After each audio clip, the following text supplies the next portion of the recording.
and gentlemen, to the official ShitFlix official meter-omometer of how batshit crazy your film is 2.0. Or the what the fuck meter. Yes, Donnie. Got words. Yeah. Now, you see, what we did was we went back and reclassified every single one of the movies we watched for this show into one of 5 categories, depending on how much we were going. It's pretty straightforward. To Matthew, why don't you clarify what the different categories are? Of course, sir. Category 1. These are films that are so straightforward that the audience never really asks any questions. Think George Biddle's CPA. See, it's basically as straightforward as, I don't know, going to your accountant and asking to have your taxes. Oh my God, I understand this movie. Oh, right, Category 2. Category 2 is when you have questions asked, but they are immediately answered by the film. These films are kind of like hooking up. Yes, hooking up, we look at the film and we say, "Excuse me, horse, why are you such horse?" And the movie says, "Well, we are horse for these 3 simple reasons." And then they list them. And then I say, "Good job, horse, you're doing well." Real cunts in this movie. Oh. Yeah, cunts. Category 3. Category 3 are films that answers questions partially throughout the film, or they save it all for the end. A good example of this would be Bad Kids Go to Hell. Ha! You're a dick. See, Bad Kids Go to Hell just waited until the last 3 minutes in order to explain everything that happened before. And it fucking sucked. Dear God, it sucked. Yep. Category 4. Category 4 is when you ask questions to the film, and the film either doesn't respond outright or responds in a nonsensical and or gibberish manner. This is going beyond the Black Rainbow. Indeed. See, I asked Beyond the Black Rainbow, I said, "Beyond the Black Rainbow, what does that big black circle thing signify?" I'm a bit confused by it. And Beyond the Black Rainbow, being a Category 4, said, "Donde está es la biblioteca?" I don't speak Swahili, so it may as well have been gibberish for me. Category 5. Category 5 are films that the audience asks many questions, and then the film asks questions back.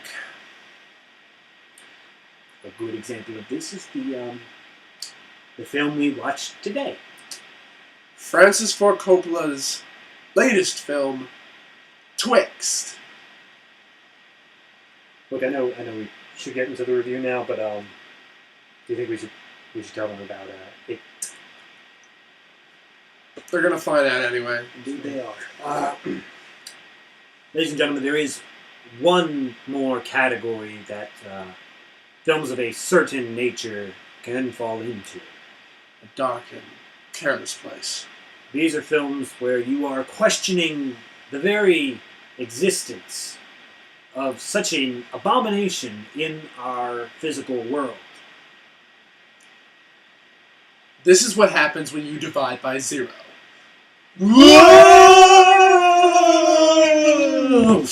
Enter a world beyond sight, sound, reason, and all thoughts perceived as thoughts. You see a door. You open up said door. You poke your head into said door. And you say, "Hello? Hello? Hello? Is anyone here?" Hello, and then you die, without explanation or any sort of reasonable action. This is The 1313 Zone.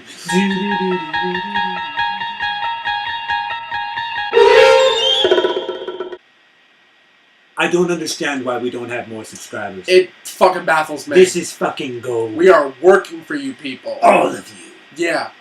Be ashamed. You know how much that took? You know how long that took? At least 5 minutes. And at most 6. I mean, it's 6. Alright. We had a movie at some point that we were going to talk about. Oh yeah, Twixt. Twixt. That's right. Twixt. What? Wow. What? Wow. What? Just wow. Wow. Okay. And what? Anybody who's a fan of the show or who lives in America who's seen movies should know who Coppola is. Yeah. You know because you're acquainted with me. Yep. If you haven't seen I these know movies. because he's related to Nicolas Cage. Didn't I tell you that? No, the internet told me that. I've told that to half a dozen people. All right. They don't believe me. I'm like, go check it out. Francis Ford Coppola directed The Godfather, for any of you not in the know. The Godfather. Godfather 2. The Godfather 3. The Conversation. Francis Ford Coppola also did Dracula. Jack. That's a bad movie. Twixt. Have you heard of it? Tetro I have yet to see, and actually Youth Without Youth, which is actually one of my favorite Coppola films, and that's polarized, and we might actually get to that on this show eventually. Who knows? Because a lot of people think it's shitty. But, moving on, plot. All right. Good luck. Okay. I can do this. It's easy. Well, the it's plot, super easy. Actually, the plot itself, the real, bare bones plot is not that bad. Well, yeah, okay. Bare bones plot. It's a murder mystery thing. Done. We're going home. Involving Edgar Allan Poe, vampires, and a writer played by Val Kilmer, who's a bit washed up and writes witchcraft things, in a town with 7-faced clock towers and... Sorry, I'm getting a bit outside of bare bones now, aren't I? Alright, the overarching thing is there's this washed-up writer, played by Val Kilmer, who's trying to write a book in this new town that's very off. In this new town, he discovers this dream world that he goes into when he sleeps, and he discovers a girl who's dead, and a vampire, and this priest who's creepy, and there's a sheriff, and there's... Oh, no, she said she was vampire in the very beginning. No, that was the joke that people were making. They call her vampire because of her buck teeth. That was the lie. You weren't paying attention. You're telling me that they called her Vampira and then tried to play it off as a twist? The fact that she was a real vampire. You're telling me they tried to play that off as a twist? You got Twixt. See, that's what I'm going to call this shit from now on, because every single time a scene's going to come around where you're going, what the fuck, you got Twixt. I quit. I refuse. Was this not known to you? We read through the Wikipedia summary. That wasn't the twist. Okay, so then he's trying to write this book about these vampire encounters. The whole thing was called Vampire Executions. How was I supposed to take vampires as a twist? The fact that it was possibly... I don't know. There's no possible way. The Vampire Executions originally was the fact that... Fuck you. Fuck you. No. I'm trying to explain. These scenes occurred. So, then he's trying to write this book. Other shit happens where he's slowly discovering this stuff with his dream Virgil, which is played by Edgar Allan Poe, which is played by Ben Chaplin. And he... Divine comedy. So then in the very end he has some guilt over his own dead daughter, because there had to be one. And in the end we discover that more or less half, if not all, of the last act may have been just a manuscript and not actually happened, except the guy who was a sheriff in the town actually did die, but it was... There's a head of a goth group named Flamingo. I'm so confused. He's a vampire. In the book, at least. They never showed him being a vampire in real life. I don't know. Fuck. Okay, now... This is why it's a Category 5. Well, this created the categories for us. Alright, now the truth, when we get into the writing of this actual thing, I get a lot of the writing, and also we looked up on the trivia about the making of this movie and what Coppola was originally trying to do with it. And to be honest, actually, I really would have been interested to see that version of the movie. Because even if it didn't make... what that version of the movie is. That's the thing, though. Even though it might not have made much clear sense, even though this definitely didn't because it was so butchered together, there are definite times in this movie where it definitely felt that there were pieces missing, that there was something in between one shot to the next. What Coppola originally had in mind was he was going to do it as if he was sort of a concert director, where he would gauge audience reactions to different pieces, and he would change actual cuts and going to different plot lines depending on what they reacted to. So he was He's going to real-time editing. Well, no, not like just yeah, that. It's like he basically would be making a movie. He would make a movie, a piece like the very beginning. He'd show it to audiences and whatnot, and then he would move on how people felt that from there, from their audience suggestions and all that jazz. And I think that's a very interesting way of making a movie. It's not a crowd-funded movie. It's a crowd-driven film, Indeed. Which I find interesting. And also, Coppola is a great director. there is obviously a feeling that a good director is handling the material. That's what sucks about it. Because it is so goddamn baffling. It's not baffling even on a complex level like with some movies like Memento and whatnot. Memento, to be honest, is not Class 5 at all. It's more like a Class 3. It's a Class 3, but still at the same time, while you're watching it, at least in the experience you get of partial answers, and it's safe till the end. But it's so goddamn confusing, especially the way that it's told. I mean, you can watch the movie in order, but that's boring. Yeah. No. But the last bit of it is just simply that Coppola, he only makes a movie every few years. There are always these really overexpanded art films he spends a couple $1 million on. And he works with actors that don't get a whole lot of work right now, which I completely find admirable. I love that. That's one of the great things about Coppola. And he's still going to be he's still a legendary director. He's one of the masters living today. But that doesn't excuse the fact that he can make a bad movie. Indeed. Well, let's go over, I guess, the characters for now. Oh. Let's start with the main character, Hall Baltimore, played by... He's boring. Val Kilmer. Yes, he is boring. Boring! He is so boring. I don't like when Val Kilmer is boring. You've seen him in Kiss Kiss Bang Bang, definitely. That is such a funny role. He's great. Also, thanks for Shane Black and all that jazz. But still, at the same time, he was great in that role. He was great in The Doors. He worked. He's a good actor. I don't know what the fuck's up with him. He's on so many low-numbered lists on Netflix now. He is. He's everywhere. The problem with this particular film is a combination of the writing, where it just was kind of... I think it was maybe going for a bit of realism, because it wasn't like line 1, line 2, line 1, line 2. It was... Some parts definitely felt improv. Yeah, it felt like they were talking over each other, like they were just told, get these specific lines out and flow them together however you can. I mean, that works. I mean, yes. It's all about mise en scène. But the issue being that as he was just flowing them together, in fact, anytime he really appeared on screen, he seemed like he was just sort of not there. Maybe it was a conscious choice because of his daughter's death and something, but I saw zero interest in him throughout this entire film. And you would think... I mean, Coppola has made bad casting choices before. I mean, like, think about his 92 incarnation of Dracula. Winona Ryder and Keanu Reeves were awful choices for that movie. Everything else was great. Let's never forget the terrible casting choice of Marlon Brando's Don Corleone. I mean, God damn. My pimp hand's strong. Had to. My pimp hand is strong! But no, I don't know if it was a choice by him to do it that way, or if he really just wasn't interested, or if it was just the writing.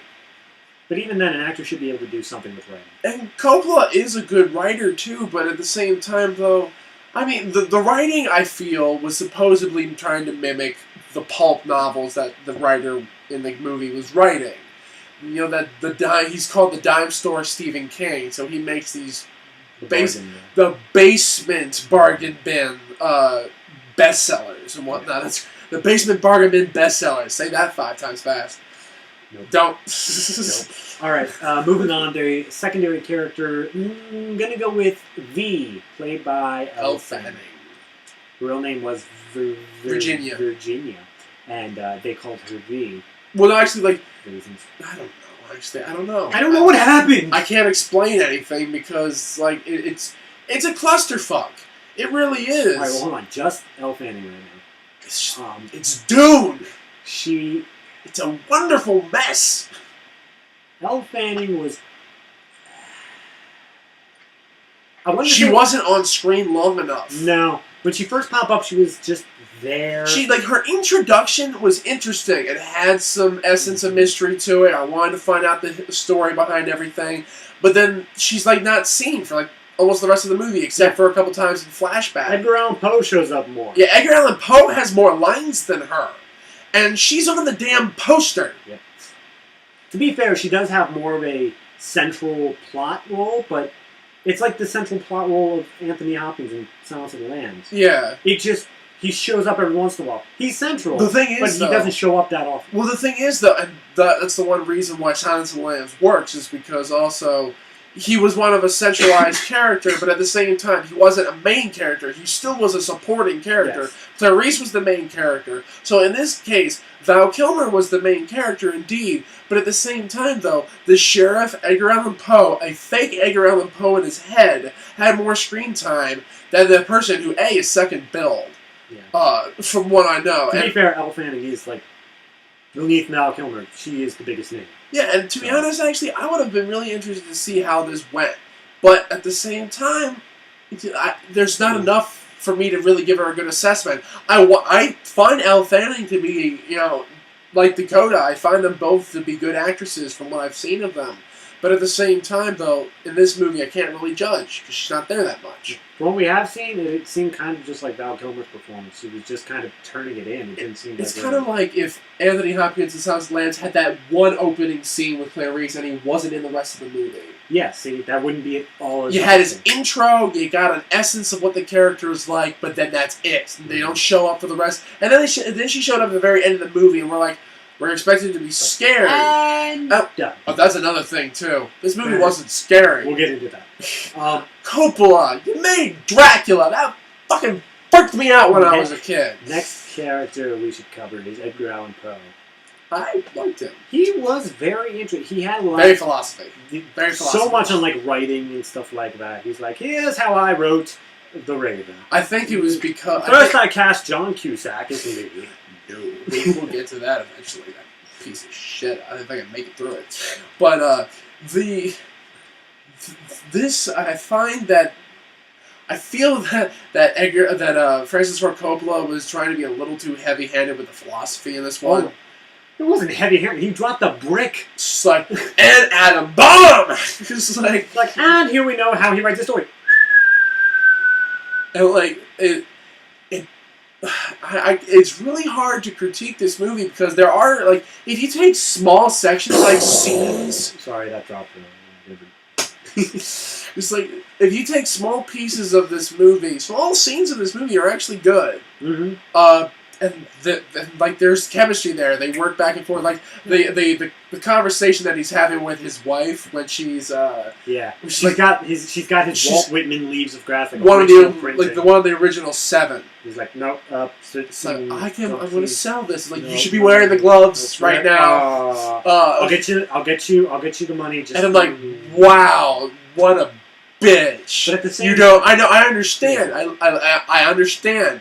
Right. Doesn't mean I fucking empathize. No. I'm not talking about that. I'm saying that's part of the time when I was like, the dialogue just isn't holding strong. No. Because a lot of the conversation... The chemistry was there, the dialogue was there. A lot of the conversations in this film, when it's with a character from Hall Baltimore's life, are done over Skype. Not Skype stand-in, not Skype. No. It's literally got the calling sounds and the hang-up sounds of Skype. As such, they had to film them separately. That's probably one of the reasons why you get made, maybe. But Francis Ford Coppola, make this. But they had to film both of them separately, and there's just a timing. They aren't playing directly to each other. At least one of them isn't. To be fair, there is a delay. It just gives a little bit of it. Well, some of them were talking over each other before they even said the words. I know. It was just a bit of an issue that I had a bit of thing with. Moving on to the sheriff. The sheriff actually probably was the most convincing character out of the whole movie, and he got like the most screen time besides Val Kilmer. Sheriff Bobby LaGrange. Yeah, he was fun. He makes wooden stuffs. Did it. He hates those kids across the lake because they're vampire, sex worshipping, death craving sluts. Sluts. You sluts. How dare you be sluts? I'm like, he was trying to make himself the main character of the story they were writing. Detective Bobby LaGrange. And I'm like, dude, like, it's so... Like, by the time he was, like screaming at, like, the fact that they were, like, sluts across the river, well, wait, like, you did it, dude. Even the Ouija board was like, Bobby. He really just kept going to B, but still at the same time. Yeah. The Ouija board scene I never understood that. It was B. Whoa. B. I don't understand why what was the point of the floating in the air part? I never really got it. Maybe it was because he was trying to will. I don't know. Maybe it could have been explained if Coppola could finish his movie. That's the thing, it didn't explain. Didn't they ever explain why he didn't do it the way he did it? What? Then why that he didn't finish the movie the way he was originally making it? To be fair, we don't know how much whatever we just saw was a manuscript. And to be honest, actually, this is also the Netflix version. It could have been edited. Maybe. Because Netflix does re-edit the films from what I've seen. I've seen that in a couple movies. The Naked Gun especially, and that depressed me. Alright, that's all of the characters you really need to talk about. So let's move on to, I guess... And the deputy doesn't matter, he dies. Yeah, he's just the meat, and he's a lot of it. All you really need... let me just cover the ending real quick, because that's where we had the most problems. The ending, he passes out. When he passes out, he goes to his dream world that he's been to so many times before. Except this time, rather than just like exploring, he's got his notepad, and he seems to be like echoing everything that the people around him say. And in reality, he's saying it, and then they say it, because he's writing his book. He's writing the story. So he's writing... We didn't know this until we looked it up. No, this is all Wikipedia. It's like, oh, wow, really? Okay, no. Yeah, so he's writing his story, and then they leave the place, and then he comes out of his dream and is like, oh my god, I came up with the ending of my story. And then he goes to the sheriff's office, and he sees that the sheriff has committed suicide and or been killed. He was hung, but he had a thing written around his chest and guilty. Yeah. So, I don't know. The deputy was I dead. think he killed himself. They went back into the morgue. Their Paul went back into the morgue. He pulled the stake. Oh, yeah. A girl got murdered by a stake. Blood went Geyser! Have you ever seen Dracula Dead and Loving It and whatnot, where he pulls the stake? Wait, no, he just jams the stake and there's just blood. It's like, there's so much blood! Yeah, that's what this scene was. It was just like a geyser of blood that just shot out of her. Fanning shot up, attacked Hall Fangs Baltimore. sprouted. Attacked Hall Baltimore, and then all of a sudden, smash cut, the manuscript on the table is like, wow, that was a really good ending there. You did good. Great job. Money. Money, yeah. Credits. And then just before the credits, they said his book sold very well. Nobody ever saw Flamingo again. They're still married, but you know, shit. But then they followed up with the sheriff's murder was never solved. So he was actually killed. Yeah. That wasn't part of the manuscript. That last scene where we saw him dead. Well, he was actually dead. I think that was like a mix of the manuscript and but that's reality. Where I'm at, where this movie's trying to ask questions. Well, that's exactly it. And the thing is, like, and the problem is, did the top stop spinning or not? it's like yes. These movies. It kind of falls into the category of these movies, except these two movies are fucking with you and you enjoy it. Yes. All right. Like the problem. I really find, because the production is really good, the camera work is really good.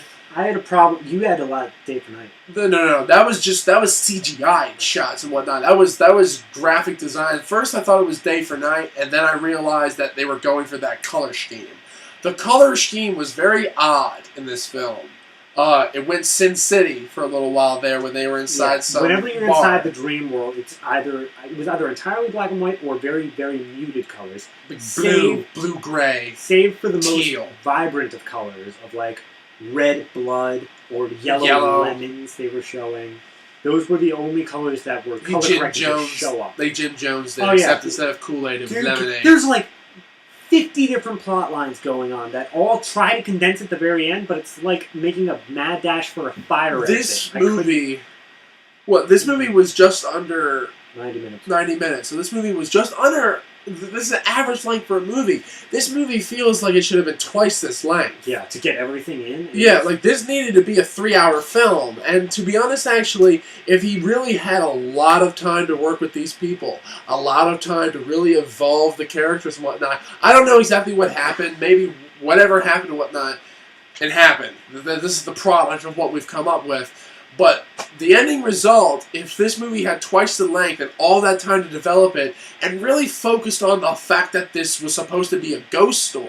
Could have been like Category 3, Category 2. And it could have been a really good movie. It could have been a modern ghost epic. Like one of the most recent scary, old-style gothic horror films was A Woman in Black by Hammer Horror.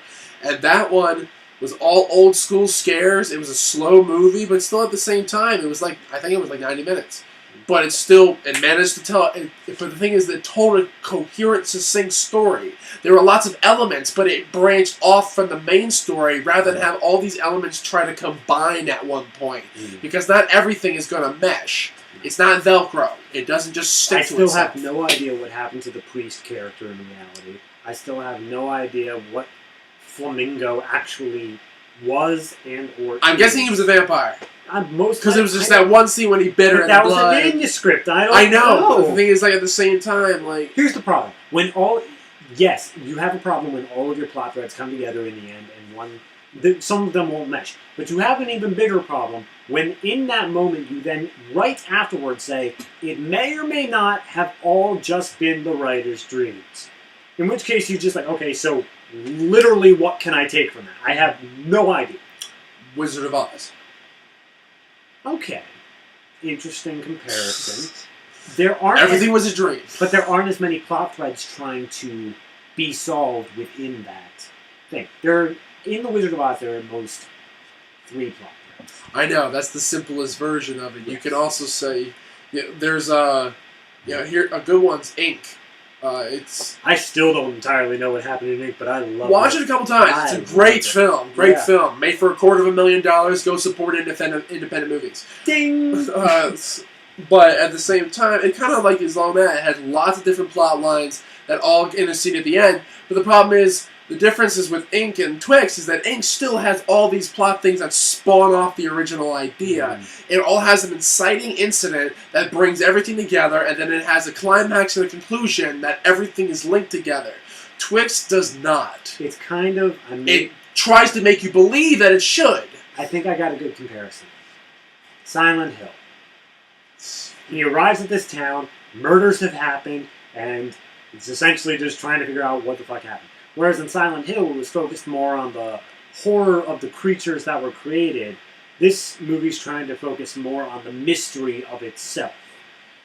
And you couldn't make that fucking scary. The thing is, though, we never really, the whole beginning of it was like the fact that this town was cursed, it was haunted and whatnot. I never got an essence that the town was haunted.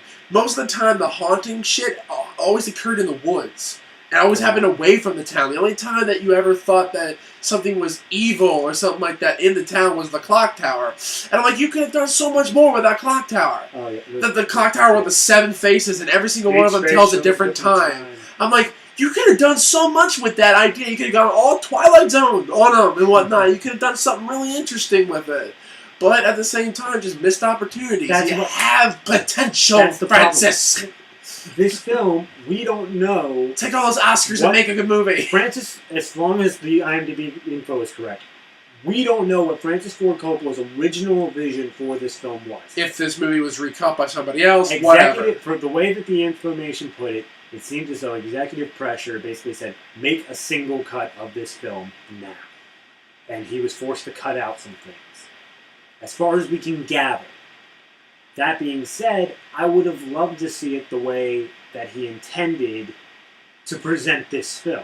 As a essentially freeform what he felt it needed at that time. It's kind of like 2 different movies with me. It's kind of like either like Barry Lyndon or Kids. Every movie boils to kids. Kids has a very stock. When it comes down to character study films. Yeah. Kids is a baseline for a lot of stuff, especially for movies made after the 1990s. Right. I'm just saying, you could probably go through our reviews and you'd see like, oh yeah, this movie reminds me of Kids. Well, because Kids has a lot of elements in it, and at the same time, though, it has a lot of elements that you can relate to a lot of other movies, especially when it comes down to its story structure. See, it's not a plot-driven movie. It's something that the story finds its way through the characters, much like what Twixt was doing. It was the interaction between the characters of just trying to uncover the mystery. Like, the whole plot was that this is a mystery that was going to be solved. Just like in Kids, this is a problem that needs to be addressed. Yes. So that was the main thing, that was the only plot, and the rest of the thing happened was just the story surrounding it. That's when all these different things that, not even related to each other, can intersect when it comes down surrounding a common theme. The problem is, though, the theme got abandoned almost as soon as we got to the damn town. It's like it began with the whole thing. It's like the town as a whole is cursed. The town as a whole has a bad ambience about it. The clock tower is something about, there's evil in the air. And then they focused on all of 2 characters from the town. And we barely even see the town. Mm-hmm. We barely even see the town we're out walking about. I don't feel any ominous feelings from this town. If they were to say something like, the lake is cursed, or something like that, I could have more for that, because they have this whole thing of the people across the lake are evil. That could have more of a thing for me. And it could have gone... I felt that, in a way, it was trying to do a mix of... John Carpenter had a very interesting theory about horror films, and there's usually 2 different types of horror. There's the horror of the other, which is that whatever is the protagonist or the central group, the horror is what is beyond what we can't see in the darkness and whatnot. It's beyond the campfire. The other type of horror films are the horrors that are internal, where the real evil lies inside us. So that the latter is usually the ones that are really hard to do. Now, Twixt looks like it was trying to do both. It was trying to do an essence of both. The main reason was an internal one, because of Val Kilmer struggling with accepting all this jazz and all that whatnot. My daughter's dead. But it was making an idea that the fact that the horror was that of the other, which was the incarnation of the kids across the lake for the sheriff, and then thus it became the sheriff himself. Okay. I can understand that. I can appreciate that. You still didn't make the formula work. My thoughts on this entire thing. That there was, at least in this cut, I have to preface that with this cut, because I don't know how this differs from any sort of original draft. This cut, you said that the central focus was trying to be like him confronting his daughter's death. Like the fact that he's like, oh, I'm to blame for it. He's facing his own fault with that. It's the internal. I believe that was so thrown by the fucking wayside. It was. That was 100%. It was. Literally you had... It should have been way more important. He had like a few things of like, oh, my daughter, I sent her this book, and now oh god, my daughter. I keep typing her name. I have pictures of my daughter, I type her name every once in a while. I drink. I'm Max Payne. And then I'm basically Max Payne. At the very end, all he does is like, here's exactly what happened, and here's how I feel guilty about it, and now, and facing it, I am free. Bitch. I wrote a book, motherfuckers. I don't understand. I have never lost a daughter myself, believe it or not. But that I can't begin to think that a writer, someone who takes their thoughts, ideas, emotions, and puts them onto paper, would never once confront these ideas. You spend a lot of time in denial when you're writing. Maybe. It really depends on what type of writer you are. Yes, it all depends on the person. I couldn't pick up any sort of personality from Val Kilmer, so I'm just going by generic person A. It just seemed like they should have made a much bigger deal about the fact of my daughter's dead. They should have built the character. As you said, it felt very rushed in the beginning. There was no exposition. Here's what they should have done. Somehow link the goddamn daughter and goddamn V. Yeah. There were mild, like they occasionally just like, help me, Daddy. They occasionally just brought those 2 together. Yeah, but that was in the end, it was just entirely different threads of people. Now, if they were to have, I don't want it to be supernatural, like she came back as a fucking zombie. That'd be stupid.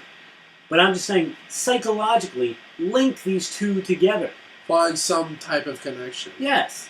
Dude, they did that in Bag of Bones. Come on. That's all I was... It's not good when Pierce Brosnan is better than you. And actually, I'm not hating on Pierce Brosnan. He's actually not that bad of an actor. All I really wanted was all I wanted was the threads to end in a satisfying manner and not immediately say, maybe. It's quantum physics. Yeah, everything is happening all the time, everywhere, all at once, maybe. All I know happened for sure, is what the title text said at the very end. He sold 30,000 copies of his book. Sheriff LaGrange is dead, and nobody solved it, and they said it was a suicide. Flamingo has not shown up again, and his wife and Paul are doing dandy. Those are the only 4 things I know for certain happened. Only because they told us directly. They George Biddled it. Exactly. Everything else in the movie, they were like, well, what do you think? And I'm like... And that's the thing. Like, the movie obviously like, it keeps saying, like, what do you think? So it goes back to the fact that this movie was being pieced together by audience reaction to it. So the thing is, though, we got a half of product here. Yes. We didn't get the final product. We don't have input on this, but they wanted input from us. It's almost like this movie was in. It is in the work in progress. This is a rough cut. Mm-hmm. And the thing is, though, if it was twice as long, all of this stuff probably would have flowed a lot better. It might not necessarily made it more sense, but it would have made it a much more coherent and a lot less perplexing of a sit. Indeed. I don't care. I can sit through a 3-hour movie. I sat through Lawrence of Arabia and Dr. Zhivago back to back. That's 8 hours, bitches. Yeah. I sat through Transformers 2. Felt like 8 hours, bitches. All right, let's do our final thoughts unless you have anything else on The last bit I really have to say is that I actually I've been putting this movie off for a while because I really wanted to like it. When I first saw the trailers for it, and I'm a huge Coppola fan, I got excited. I'm like, oh, good. Coppola's going back to horror. Let's see if he can do like what he did with Dracula, because I really like Dracula. Gary Oldman did a good job, all that jazz. But this movie, the only instances that it got even mildly scary or unnerving was at the very end. Almost like basically the very last scene. It just did not work for me. It was a big letdown. You let me down. You're killing me, Francis. You're killing me. Okay, you're killing me, Smalls. That's all I got left. Okay. You go there. All right. Mine. I first off, usually me and Matt, when we're picking the films, we read off the little things, and anytime we're like, ooh, that sounds like a good one. But this time, Matt was just like, this one. I didn't even see what the name was. He was like, this one. I had no idea what I was getting into going into this. He explained the basics before we started. He said, it's called Twixt, Francis Ford Coppola, latest film. And then we got into the movie. That's all I knew about it. So I didn't even know what category to pick from. He was saying horror. I thought it was like in a mystery subgenre. It was in the horror section. In the end, we didn't get any of those. It wasn't horror. Let down. It wasn't horror.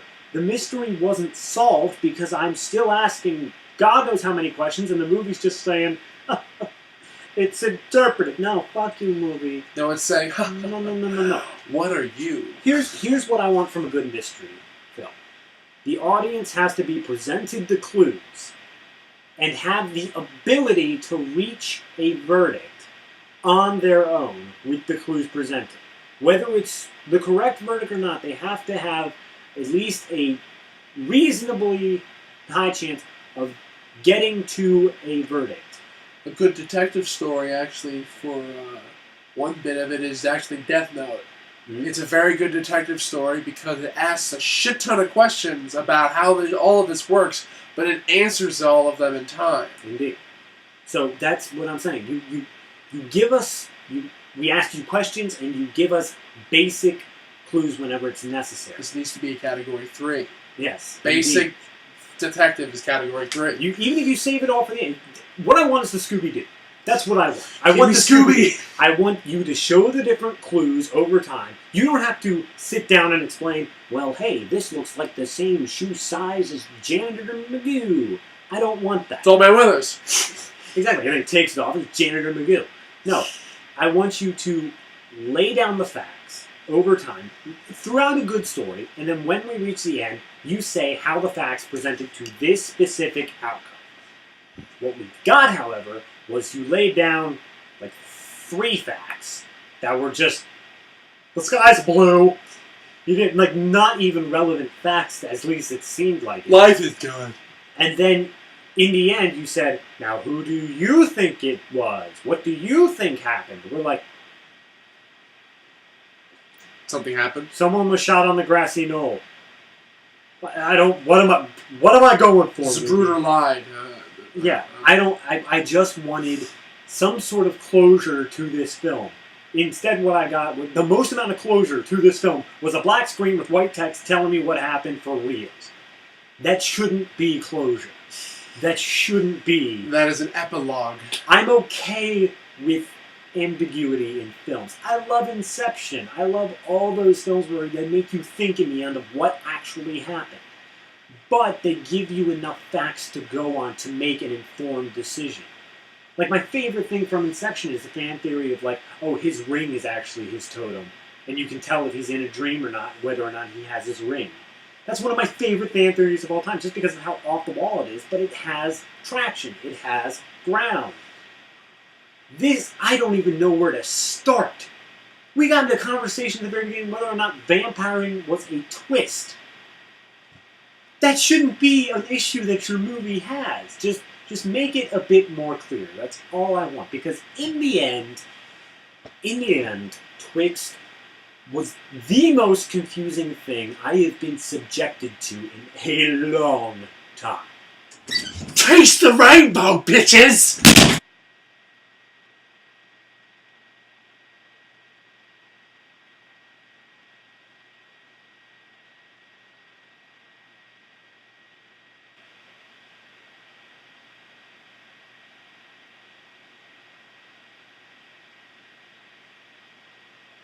All right.